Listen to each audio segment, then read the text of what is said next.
خبروں کے سلسلے کو آگے بڑھاتے ہوئے رخ کریں گے سندھ کے شہر دادو کا، جہاں محرم الحرام کے متعلق ایس ایس پی کی زیر صدارت جماعت اہل تشیع کے رہنماؤں نے ایس ایس پی آفس میں اجلاس منعقد کیا گیا۔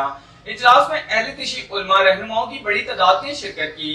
مزید جانتے ہیں ہمارے نمائندے سید سفیر حسین نقوی کی اس رپورٹ میں۔ محرم الحرام کے متعلق ایس ایس پی دادو کی زیر صدارت جماعت اہل تشیع کے رہنماؤں کے ساتھ ایس ایس پی آفس میں اجلاس منعقد کیا گیا۔ اجلاس میں شیعہ علماء اور رہنماؤں کی بڑی تعداد شریک ہوئی۔ کانفرنس ہال میں منعقد اجلاس میں شیعہ علماء و رہنما اور مجالس و جلوسوں کے منتظمین سید معظم علی شاہ، سید فدا حسین شاہ کاظمی، سید اظہر حسین، امداد علی گاڑی، سید شفقت حسین، سید منظور شاہ اور دیگر شریک ہوئے۔ ایس ایس پی دادو نے تمام شرکاء سے حفاظتی امور کے متعلق مسائل وغیرہ دریافت کیے اور ماضی کے تجربات کے تناظر میں بہتری کی تجاویز بھی معلوم کی۔ میٹنگ کے شرکاء کی جانب سے نشاندہی کردہ جائز مسائل حل کرنے کی خاطری کرواتے ہوئے تمام ڈی ایس پیز اور ایس ایچ او سمیت ڈی آئی بی ضلع انچارج عبدالستار میرانی کو ہدایت جاری کی۔